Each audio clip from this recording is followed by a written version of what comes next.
Bueno, muy buenas tardes a todos, a nuestros asesores, compañeros y demás presentes. El día de hoy es un gusto presentar ante ustedes la sustentación del trabajo de grado, implementación de herramientas de diseño paramétrico para la generación de modelos de ocupación y vivienda frente a amenazas ambientales en Nariño. Mi nombre es David Rosero y mi compañero Darío Parra. Esperamos que esta presentación sea de su agrado y puedan evidenciar el proceso y resultado de nuestro trabajo y su aplicación dentro de la profundización en diseño computacional y fabricación digital. Muchas gracias por su atención. Según datos del portal de estadística Estatista, Colombia es el sexto país en el mundo con mayor número de desastres naturales registrados en el último año.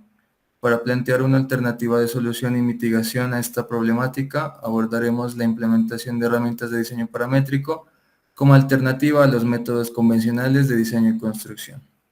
La presentación se dividirá en los siguientes puntos: introducción al parametricismo, introducción al proyecto, problema, justificación, objetivos, metodología, desarrollo, resultados y conclusiones. Para introducirnos al parametricismo es necesario de dónde surge y cuál es su razón de ser. El parametricismo surge como reflejo de la sociedad postfordista. Pero ¿qué es el fordismo y qué es el postfordismo? Bueno, el Fordismo fue un sistema de producción en cadena que se desarrolló desde los inicios del siglo XX hasta la década de 1970. Se destacó por la estandarización, repetición y producción en masa. Su método de producción se enfocaba en producir más en menos tiempo, y fue el estilo moderno, el gran estilo arquitectónico capaz de reflejar y abordar las necesidades de la sociedad fordista. Como contraparte tenemos el postfordismo, que es un sistema de producción que nace tras la caída del movimiento moderno en 1973. Incentiva la innovación, la creación, la investigación, el marketing y la financiación de los sistemas de producción. Propone una evolución en el método de trabajo y en el uso eficiente de los recursos, siendo más flexible y adaptado a las necesidades de las personas. Y el parametricismo es el estilo arquitectónico que surge como este nuevo estilo destinado a reflejar el nuevo entorno social. Aquí tenemos una línea temporal de los estilos y estilos subsidiarios que han surgido entre ese paso de la sociedad fordista a la sociedad postfordista, teniendo en un extremo al movimiento moderno como el gran estilo que, que caracterizó y que reflejó la sociedad fordista en el periodo de producción industrial en masa de manera repetitiva y sin personalización, hasta el parametricismo que refleja el periodo de producción digital de manera global, interconectada y personalizada. Como todos sabemos, la arquitectura está en constante evolución y siempre propone alternativas como reflejo al momento social en el que se encuentra. Es por esto que tenemos entre estos dos grandes estilos una serie de estilos subsidiarios que marcaron esa transición de una a otra época. También es necesario conocer ciertos conceptos antes de abordar nuestro proyecto, en los cuales nos basamos para proponer el desarrollo a nuestra problemática. Entonces, primero tenemos la diferencia entre los sistemas top-down y los sistemas bottom-up, teniendo los sistemas top-down como sistemas centralizados de arriba hacia abajo, en el cual es un único individuo el que toma las decisiones. Y los sistemas bottom-up como sistemas descentralizados de abajo hacia arriba, en el cual las interacciones entre múltiples individuos dan paso a sistemas más complejos. De igual manera, los conceptos de emergencia y autoorganización se correlacionan entre sí, siendo la emergencia un fenómeno que surge de la interacción entre elementos simples, generando sistemas más complejos y adaptativos, y la autoorganización, el cual es un proceso mediante el cual un orden global surge de las interacciones locales en un sistema inicialmente desordenado. Conociendo estos conceptos y de dónde surge, podemos entrar específicamente a lo que es el parametricismo. Como ya lo dije, este estilo surge como reflejo de la nueva sociedad postfordista. Se considera ese gran estilo dentro de la arquitectura contemporánea de vanguardia y se promueve como el sucesor de la arquitectura moderna y postmoderna. Se caracteriza por su diferenciación continua y su adaptabilidad a cualquier tipo de condiciones y entornos, y se compone por sistemas que se correlacionan entre sí. Tales relaciones entre sistemas inicialmente independientes conllevan a la formación de un nuevo y más complejo sistema envolvente. El parametricismo se fundamenta teóricamente en la teoría de la autopoiesis de la arquitectura, propuesta por Patrick Schumacher, arquitecto y teórico principal de Zaha Hadid Architects, quien es considerado el padre de este nuevo estilo. La autopoiesis básicamente se basa en un concepto que viene desde la biología, propuesto por Humberto Maturana y Francisco Varela, el cual básicamente lo que dice es que demuestra, digamos, las características y la habilidad que tienen los seres vivos de mantenerse y generarse a sí mismos. Entonces, si lo llevamos a la arquitectura, la autopoiesis dentro de la arquitectura sería como esa característica que tienen los edificios para autosostenerse y autogenerarse. Las características principales del parametricismo son que es autorreferencial y cuenta con un amplio sustento teórico que lo respalda, brinda un pronunciado aumento de la libertad y mucho mayor aumento del orden, amplía enormemente la capacidad de ordenar la arquitectura a través de la creación y manipulación de algoritmos que emergen de la interacción de parámetros, funciona bajo los principios de correlación y diferenciación, es aplicable a cualquier escala del diseño, destaca el uso de la tecnología y la innovación de sistemas constructivos y ofrece una variedad formal y limitada propia del estilo. Dentro del parametricismo tenemos el diseño paramétrico como método de diseño, el cual es el proceso de diseño basado en un esquema algorítmico que permite expresar parámetros y reglas que definen, codifican y aclaran la relación entre los requerimientos del diseño y el diseño resultante. Este proceso de diseño implementa el diseño computacional y la fabricación digital como principales herramientas mediante los cuales se llevan a cabo tanto la programación de algoritmos como su posterior formalización y producción. Los parámetros, entonces, son generalmente cualquier característica que pueda ayudar a definir o clasificar un sistema en particular. Por su parte, un algoritmo es un conjunto de instrucciones o reglas definidas, ordenadas y finitas que permiten solucionar problemas, realizar cómputos y procesar datos. Y los códigos, por su parte, son un conjunto de elementos que se combinan siguiendo ciertas reglas y que son semánticamente interpretables, lo cual permite intercambiar información con la máquina. Rhinoceros y Grasshopper son los principales softwares de diseño empleados dentro del diseño paramétrico y pues son los que nosotros usamos y aprendimos dentro de la profundización de diseño paramétrico para ser aplicados posteriormente en nuestro proyecto. Entonces, introduciéndonos al proyecto, el trabajo desarrollado en la implementación de herramientas de diseño paramétrico para la generación de modelos de ocupación y vivienda frente a amenazas ambientales en Nariño busca exponer el proceso que se ha llevado a cabo desde la academia y la respuesta que surge desde el diseño paramétrico para dar solución a problemáticas reales y cercanas a nuestro entorno. Una de las mayores problemáticas que ha conllevado a graves afectaciones son las constantes inundaciones, deslizamientos y actividades sísmicas que se presentan en zonas puntuales del departamento de Nariño. Por lo general, las tecnologías empleadas en las edificaciones de los municipios afectados no corresponden a las necesidades específicas del sitio. Las dimensiones y materiales que conforman estas unidades residenciales son muy precarias y no han sido pensadas para enfrentar variaciones considerables en aspectos ambientales. Como consecuencia, es necesario plantear y ejecutar modelos de ocupación y vivienda que trabajen en función del terreno y de las condiciones que este mismo representa, con tecnologías y elementos estructurales proporcionales a los riesgos. Esta investigación permite conocer y establecer un panorama amplio del resultado de la exploración sobre el parametricismo y las técnicas del diseño paramétrico, bajo las exigencias de la disminución de riesgos de amenazas naturales y el incremento de las condiciones de habitabilidad aplicables a cualquier sitio que lo requiera. Con este trabajo se busca demostrar la optimización que brinda el diseño paramétrico en todos los ámbitos que componen un proyecto, gracias a su capacidad de trabajar con parámetros flexibles que permiten manipular sus valores, lo que se traduce en un proyecto adaptativo a cualquier tipo de condiciones. Nuestro objetivo general es aplicar un algoritmo que resuelva un modelo de ocupaciones en función de los niveles de riesgo ambientales del campo y que determine las características tecnológicas de las viviendas adaptativas según ese nivel de riesgo y las características climáticas propias de los diferentes sitios de trabajo dentro del departamento de Nariño. Como objetivos específicos, buscamos adquirir las competencias necesarias sobre el parametricismo y el diseño paramétrico para dar solución al problema planteado.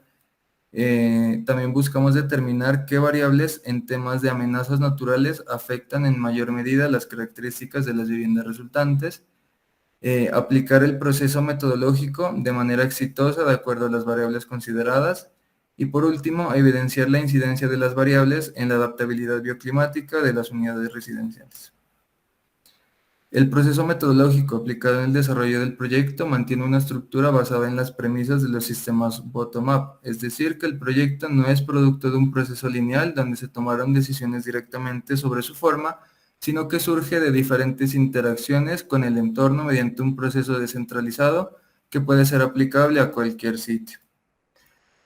Por esta razón, nuestro proyecto no se desarrollará únicamente en un sitio, sino que haremos su aplicación en 3 sitios diferentes mediante una clasificación y valoración por amenazas para posteriormente seleccionar 3 sitios que se diferencien entre sí.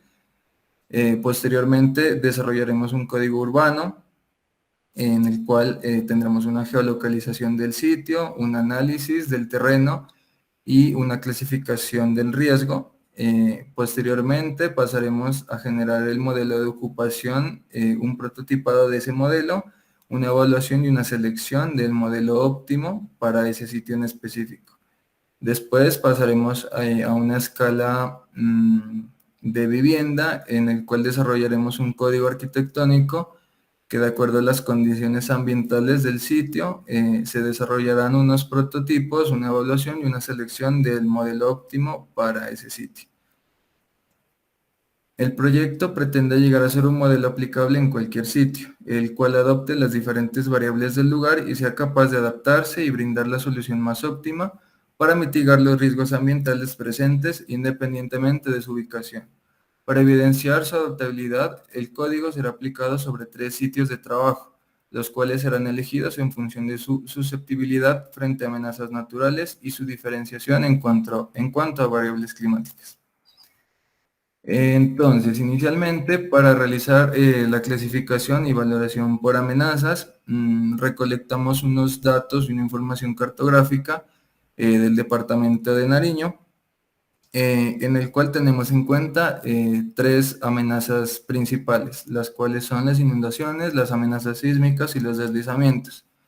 En cuanto a inundaciones, sabemos que los principales, digamos, zonas afectadas por inundaciones son las zonas costeras del departamento y aquellas que quedan sobre las riberas de los ríos.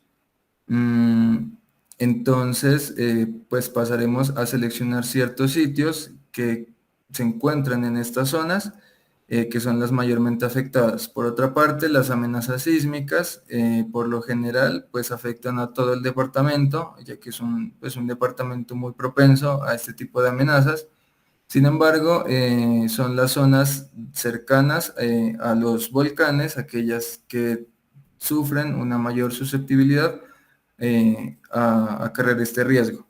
Por último, los deslizamientos. Tenemos un inventario de deslizamientos en el departamento en el cual podemos evidenciar que la zona oriente del departamento es la más afectada. Sin embargo, también digamos, las zonas en donde se sufren constantes lluvias también son propensas a sufrir este tipo de deslizamientos. Posteriormente hacemos una matriz de amenazas naturales con estas 3 condiciones de inundación, sismo y deslizamiento. Hacemos una matriz con diferentes municipios del departamento y Se lleva a cabo una comparación entre estas zonas con mayor riesgo de amenazas naturales dentro del departamento para posteriormente poder diferenciar el tipo de amenaza y elegir las más afectadas para aplicar el código en dichas zonas. De acuerdo a la mayor incidencia de riesgo sobre los sitios evaluados, se eligen 3 zonas diferentes entre sí climáticamente y en cuanto a amenazas, para hacer más evidente la aplicabilidad del algoritmo en cualquier sitio y frente a distintos tipos de amenazas naturales. Los sitios elegidos en este caso fueron Barbacoas, Pasto y Tumaco, y recolectamos cierta información climática de cada sitio de trabajo para evidenciar la diferenciación que existe entre un sitio y otro. Pasamos a la aplicación de la metodología. Entonces, principalmente iniciamos con una geolocalización de los 3 sitios de trabajo. Inicialmente tenemos a Barbacoas, en donde nos vamos a ubicar sobre la ribera del río Telembí, justo a un costado del municipio de Barbacoas, en una zona donde aún no se presentan intervenciones, es decir, no está habitada, para que sea más evidente la respuesta del código únicamente a las condiciones naturales del sitio. De igual forma, pasamos a la geolocalización en Pasto, donde nos vamos a ubicar sobre el río Pasto, cercano al sector de Briceño, también de igual forma en una zona que aún no ha sido desarrollada, pero que según la norma, pues sí se puede habitar. Y finalmente en Tumaco nos vamos a ubicar sobre la isla de Tumaco, muy cercano a las riberas que desembocan en el Océano Pacífico, cercano a los manglares, pero sin llegar a intervenir estas zonas de manglares, sino como una zona de protección, la cual nos va a servir posteriormente como un parámetro más a tener en cuenta en el desarrollo de nuestro modelo de ocupación. Inicialmente empezamos con un análisis topográfico del sitio. Se aplica este código para analizar las diferentes características de los terrenos que podrían condicionar la posterior implantación de las viviendas. A partir de estos datos se podrían clasificar las áreas óptimas y aquellas que deben ser descartadas por sus condiciones adversas. Los parámetros analizados sobre el terreno en esta primera parte son las pendientes, las concavidades, las elevaciones, las visuales y las escorrentías. Inicialmente hacemos un análisis de pendientes. La mayoría de estos análisis las hicimos con el plugin Bison, el cual pues específicamente nos propone este tipo de información. Entonces podemos descartar las zonas con pendientes superiores, por ejemplo el 25%, y únicamente valorar como zonas habitables aquellas pendientes entre el 0 y el 24%. En esta imagen tenemos los 3 sitios de trabajo y cómo el código nos va brindando esas zonas que podemos adquirir para después implementar nuestro modelo de ocupación y aquellas que debemos descartar. En el análisis de concavidades, de igual manera, vamos a tener en cuenta las áreas con concavidades bajas y a descartar las áreas con concavidades altas, en las cuales pues se pueden llegar a presentar mayor porcentaje de inundaciones. El análisis de elevaciones es fundamental en nuestro proyecto, ya que en las zonas con mayor elevación es donde se van a ubicar el mayor número de viviendas, es decir, son las zonas donde va a haber una mayor densificación de unidades de vivienda posteriormente. Hacemos un análisis de visuales para conocer cómo el proyecto se va a adaptar a su entorno natural y cómo, digamos, cuáles van a ser las condiciones visuales del proyecto dentro del terreno. El análisis de escorrentías, en el cual también podemos evidenciar esas zonas con un gran número de pendientes, en las cuales no se podrá construir por el riesgo a sufrir deslizamientos. Luego pasamos a un análisis de riesgos, que sería una segunda parte de este código a escala macro, en el cual los parámetros a analizar sobre los terrenos son las zonas de protección, las zonas de inundación, las franjas de vegetación y finalmente la selección de las áreas óptimas de implantación, en las cuales se van a disponer las viviendas para su posterior proceso de autoorganización en función de los riesgos.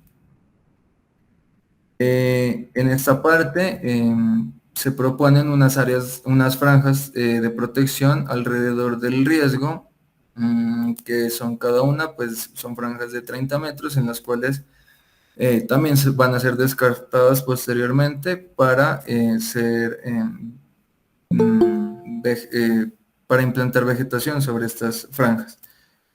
Las áreas de protección, que por ejemplo en el caso de Tumaco, pues vendrían a ser las zonas de manglares, y pues son zonas en las cuales tampoco vamos a poder construir debido a su condición, digamos, de áreas protegidas ambientalmente. Unas franjas de vegetación, las cuales se implementan tanto sobre las áreas de protección como sobre los límites del riesgo y sobre las zonas con mayor pendiente.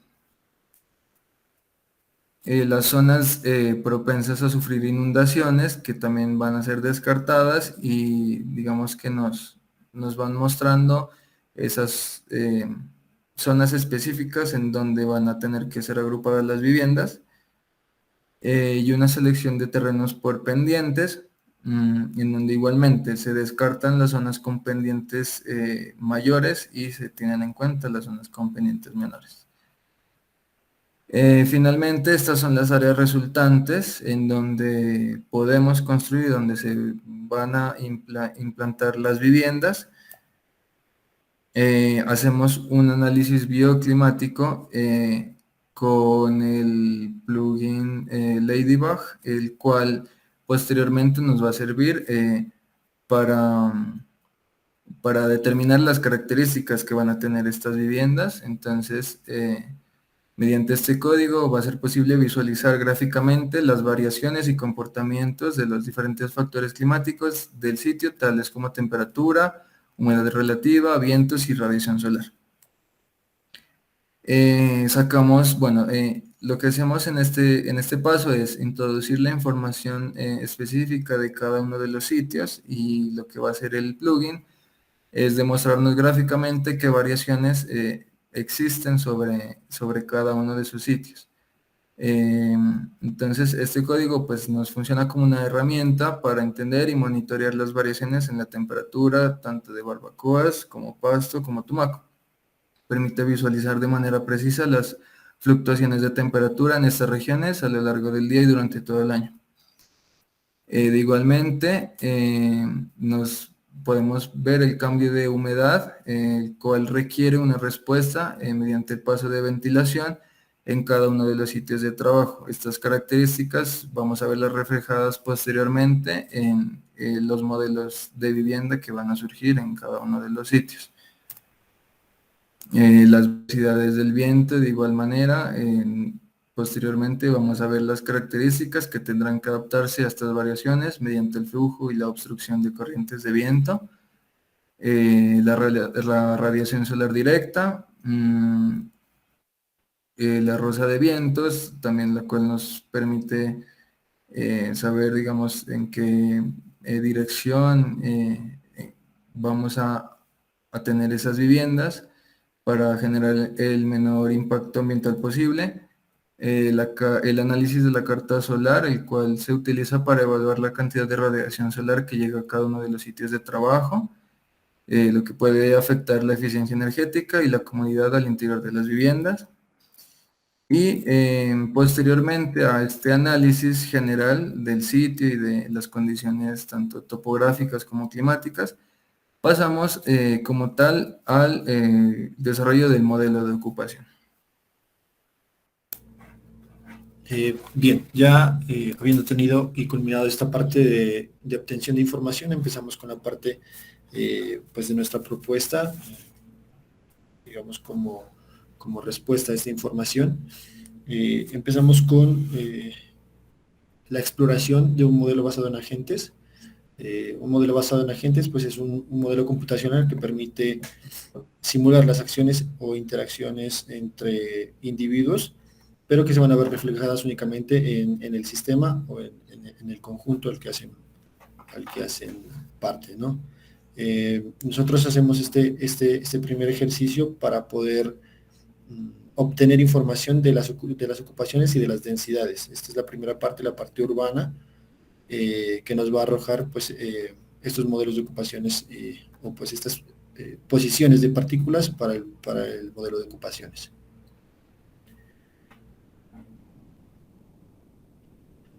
Bueno, nosotros empezamos con un código a escala macro o pues es escala urbana, en el cual le damos esta acción a cada una de las partículas de autoorganizarse y actuar o están sometidas a un comportamiento de buscar elevación y también alejarse de las zonas de riesgo.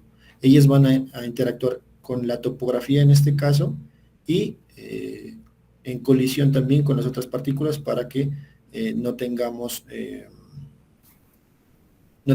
demasiada acumulación en algunas partes y que no sea un modelo de ocupación pues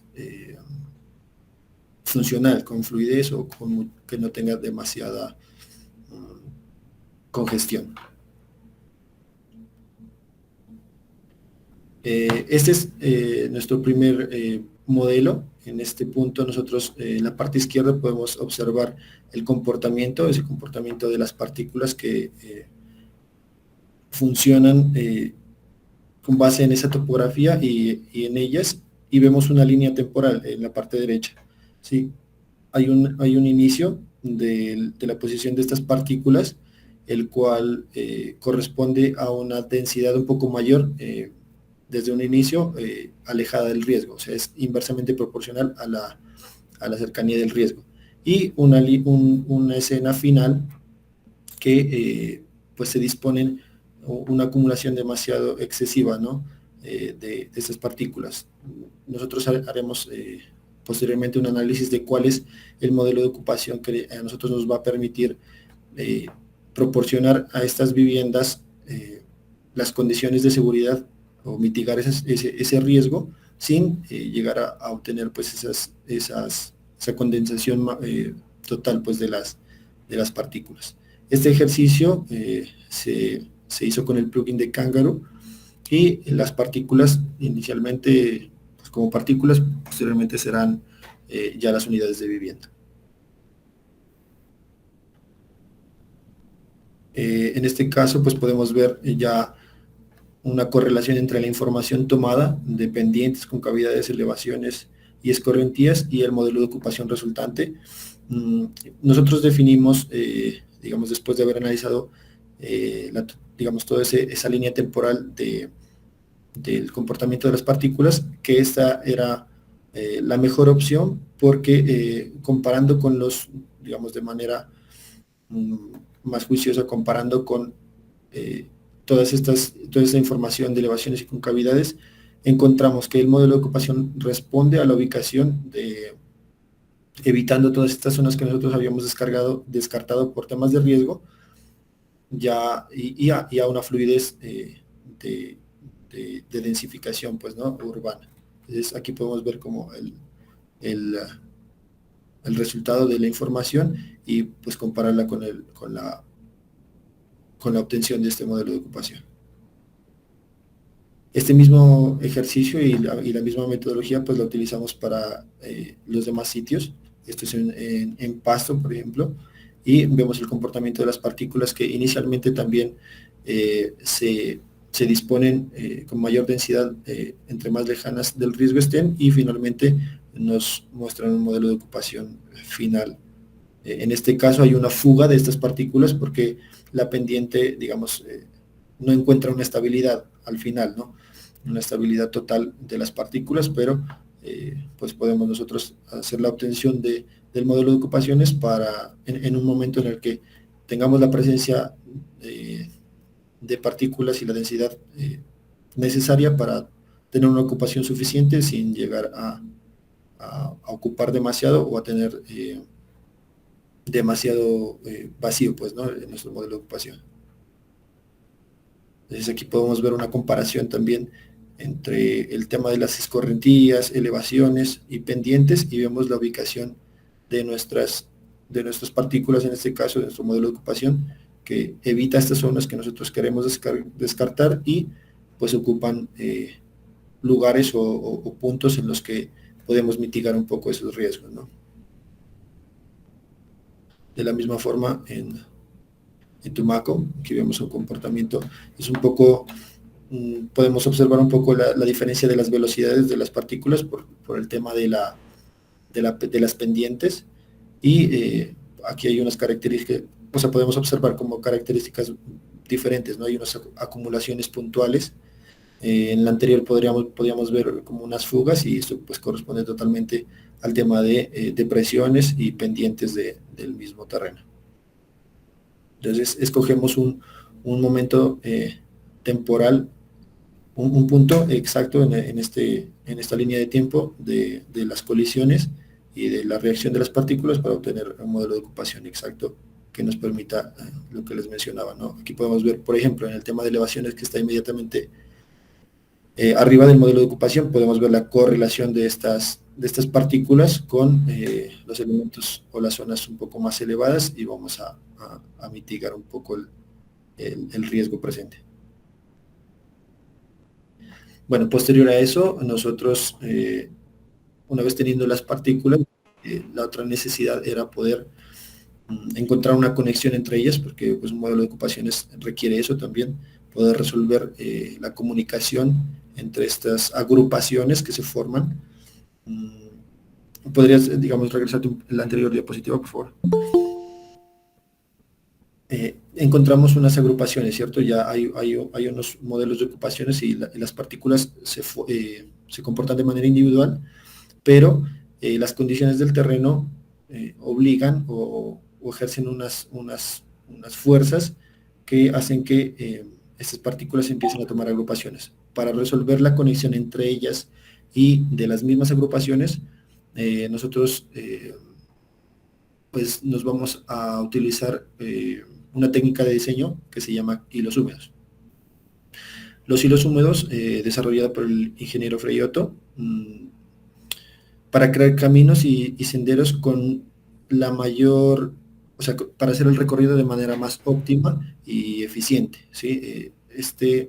Esta técnica utiliza fuerzas de atracción entre cada uno de los hilos, y hacen como un promedio de esas fuerzas entre el número de hilos, y pues se logra llegar a una unión de estos hilos para conectar todos estos lugares y poder tener un camino eficiente para la interconexión de estos puntos.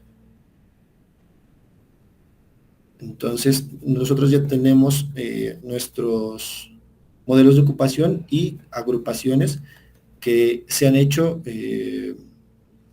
entre partículas teniendo un centroide, y mediante las simulaciones de caminos húmedos vamos a encontrar esta unión entre estos centroides.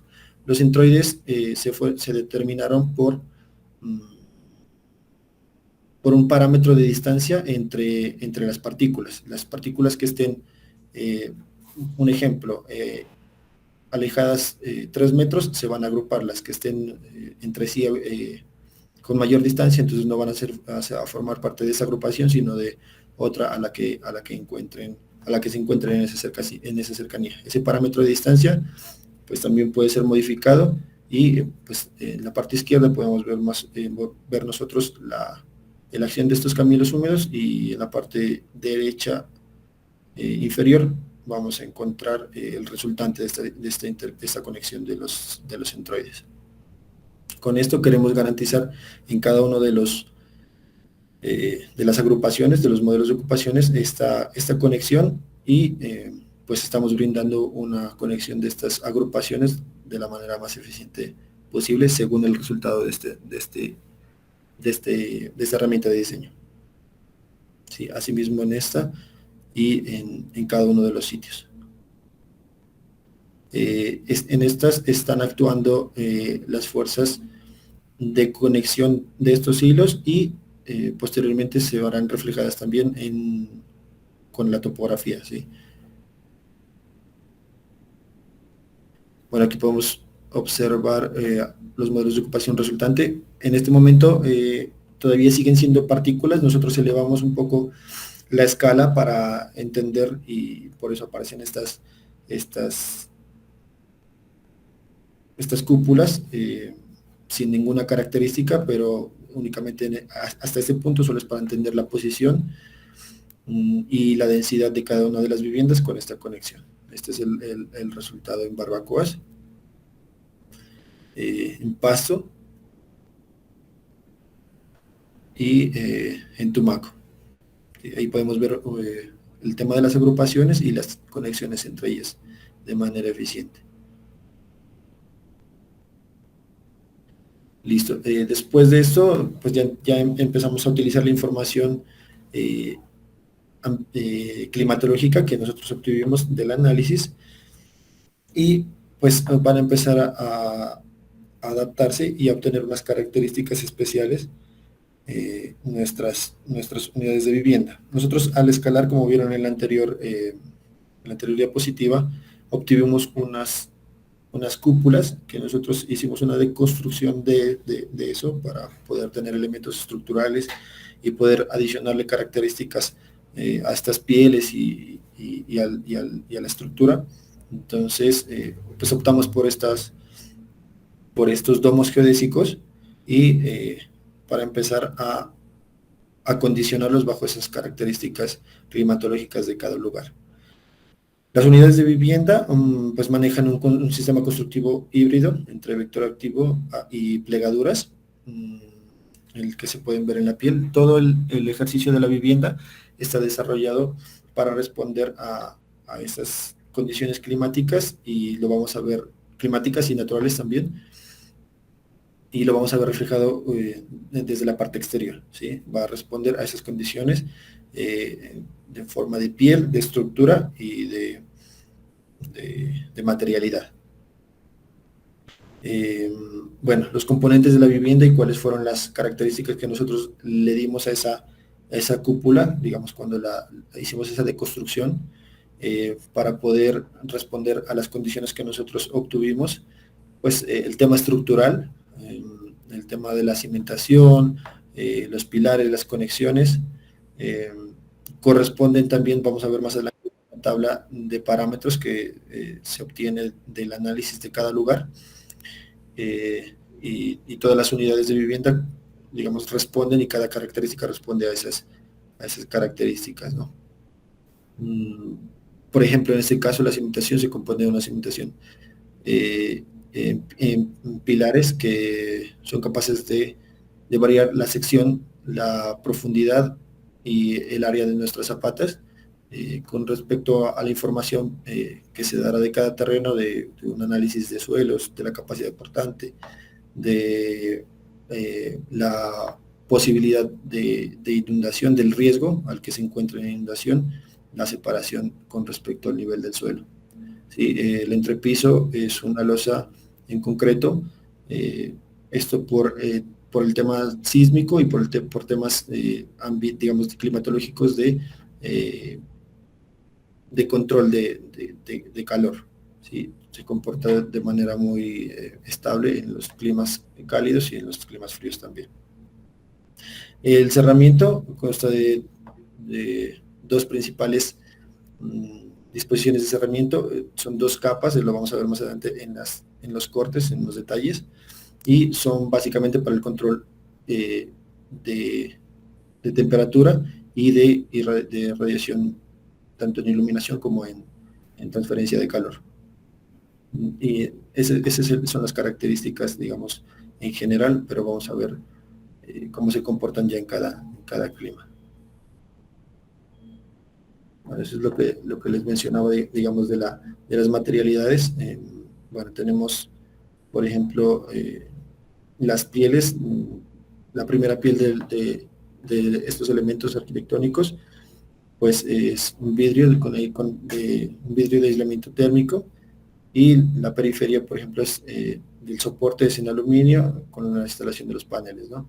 El perfil circular es en aluminio, también puede resolverse en guadua. La diferencia, digamos, dependerá del lugar de construcción y de las condiciones climáticas. Bueno, aquí podemos ver un corte de lo que les mencionaba. Nosotros desarrollamos una serie de pieles en las cuales, por ejemplo, buscamos resolver tres cosas en esto. El control y la transferencia de calor, la radiación en términos de iluminación y el tema de viento. Nosotros encontramos en esta sección una diferencia en distancia de estas pieles que también está parametrizada, y dependerá del clima en el que esté ubicada este distanciamiento para hacer un colchón de aislamiento, y pues dependerá de esas condiciones. También está parametrizado para poder resolver de manera efectiva para cada clima.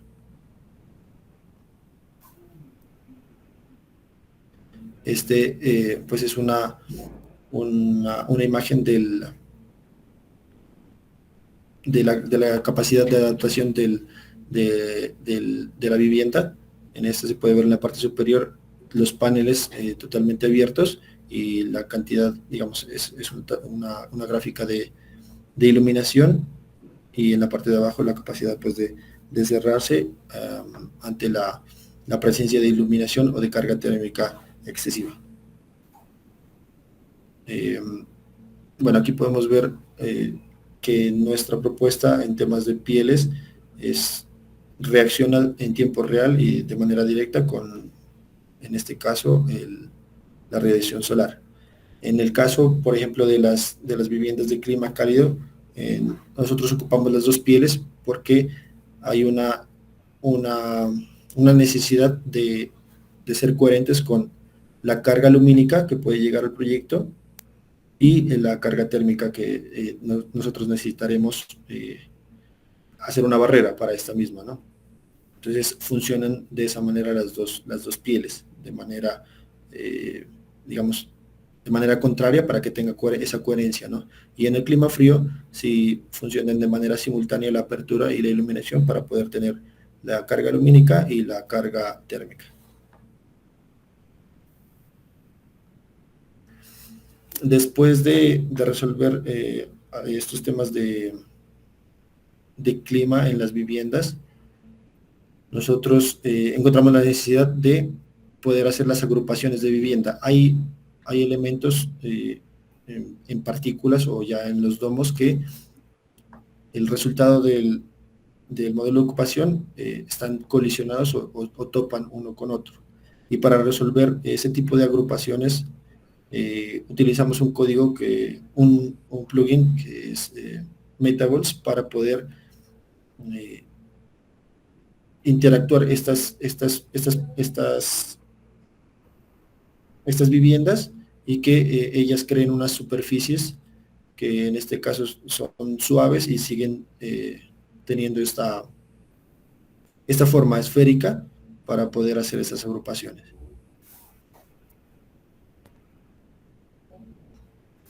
Este es un resultado de estas agrupaciones de vivienda con Metabolz, y seguimos dándole las características que ya tenían, sin afectar pues estas agrupaciones, y teniendo en cuenta las mismas características de las unidades de vivienda individuales en estas agrupaciones.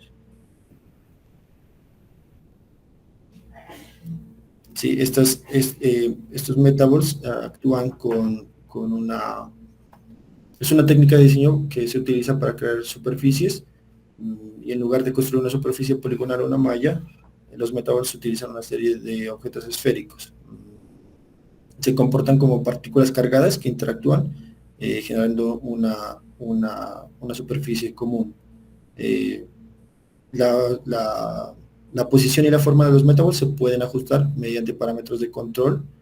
Se puede configurar el tamaño, la posición, densidad y la fuerza de atracción o repulsión entre ellas. En este caso, nosotros tomamos la ubicación de estos centros de cada una de las unidades de vivienda con la ubicación de los modelos de ocupaciones y ejecutamos estos parámetros de tamaño y de repulsión y atracción con esos anteriores datos. En los códigos que podemos, digamos que los parámetros podemos observarlos aquí, y esta es la capacidad de adaptabilidad a las condiciones del terreno o del lugar. Aquí podemos ver el código la parte del código de los nodos de conexión estructural, en el cual se puede parametrizar la sección y el alcance o la subdivisión de la misma estructura. Aquí podemos ver la capacidad de adaptación o de edición de los paneles. Es posible observar en la respuesta a la radiación o a los vientos en las condiciones pues, que se encuentran en el lugar. Lo mismo la segunda piel de los paneles. En este caso sí podemos ver que hay una capacidad de editar el área de los paneles. Esto en respuesta a si hay que resolver una disminución de carga térmica o lumínica, dependiendo del lugar en el que se encuentra. Podemos ver la capacidad de poder parametrizar el espesor de la losa según las condiciones sísmicas en las que se encuentre y la parte de las cimentaciones. También esto lo arrojará ya no el análisis pues, climático, sino un estudio de suelos, una capacidad portante o la profundidad en la que se resuelva el estudio de suelos. En esta matriz tenemos algunos de los valores para que más o menos entendamos cuáles son las reglas que nosotros seguimos para poder darle unos valores a estas secciones o a estos elementos constitutivos de cada unidad de vivienda. Por ejemplo, la sección de los elementos de la estructura principal, nosotros podemos adaptarla a riesgo sísmico alto, riesgo sísmico medio y riesgo sísmico bajo. Y todos estos coeficientes o estos factores de conversión están ligados y están relacionados a un diámetro nominal que corresponde al diámetro inicial de nuestro domo geodésico.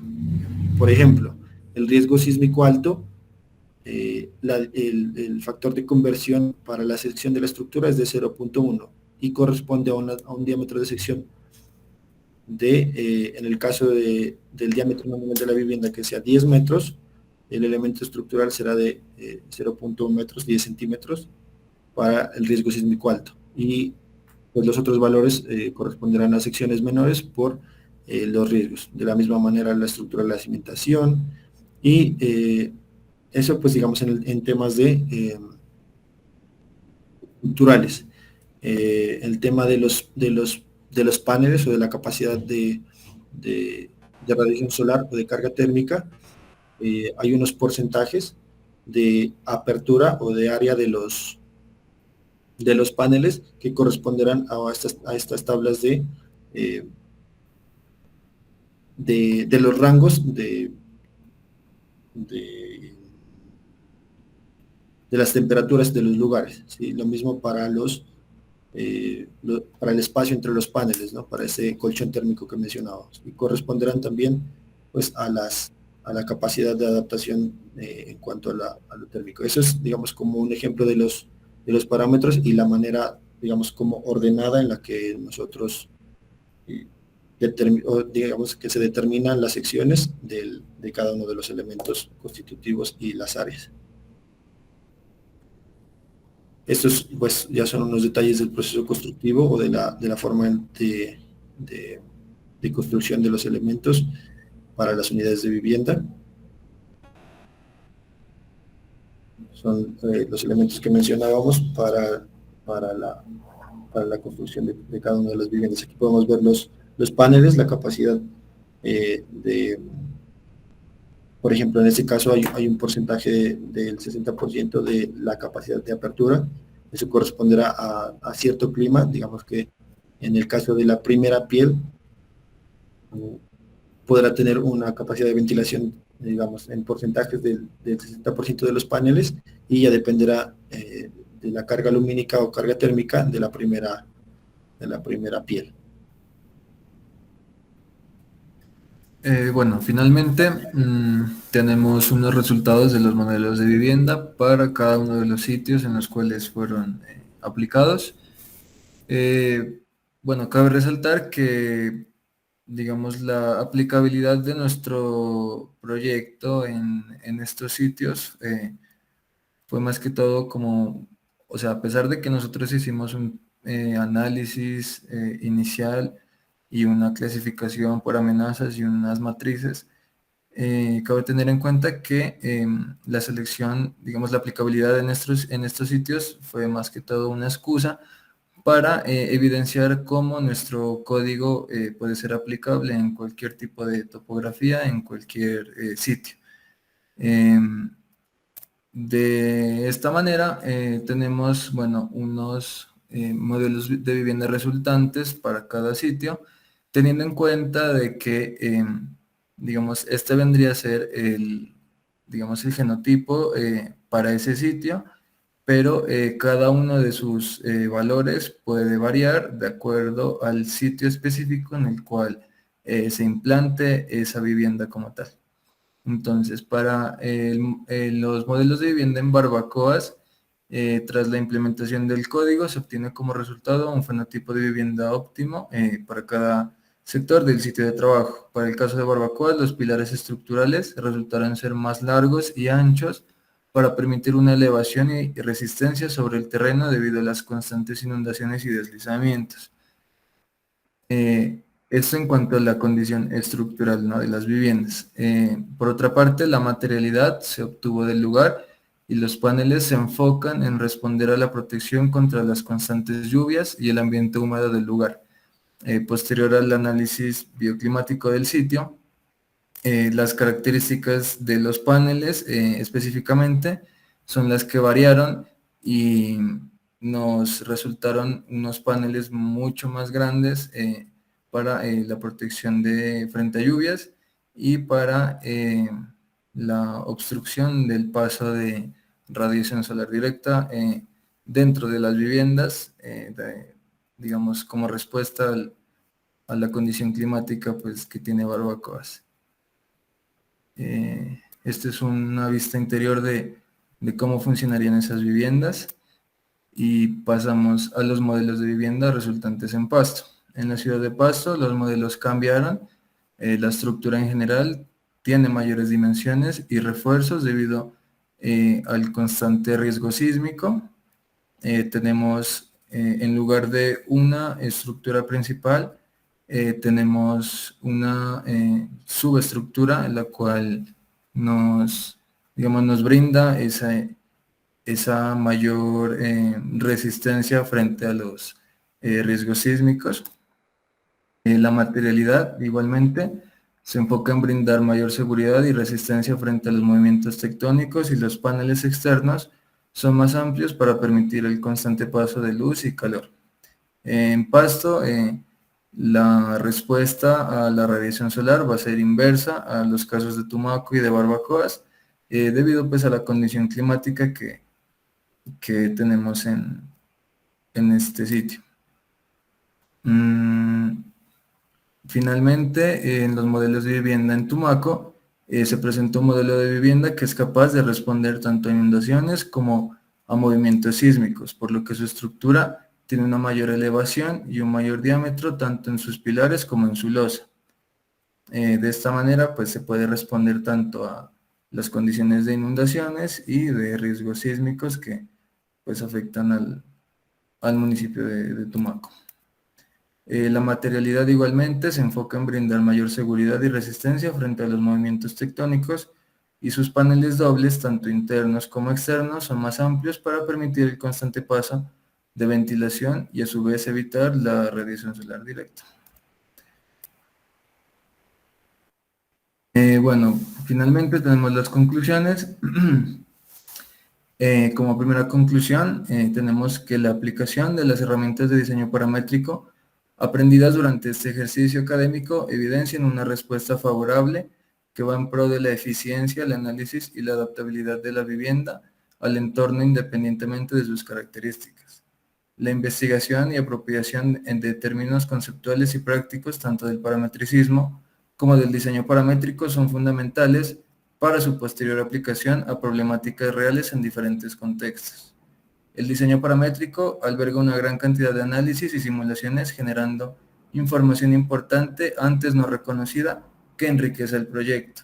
La información generada a partir de los procesos de análisis permiten evolucionar mediante la búsqueda de un mejor desempeño, optimización, eficiencia y variabilidad de los prototipos construidos en base a esta información.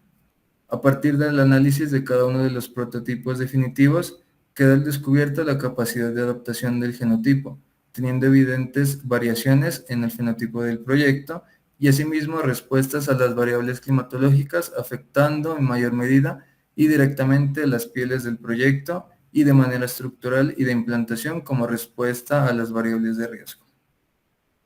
Muchas gracias.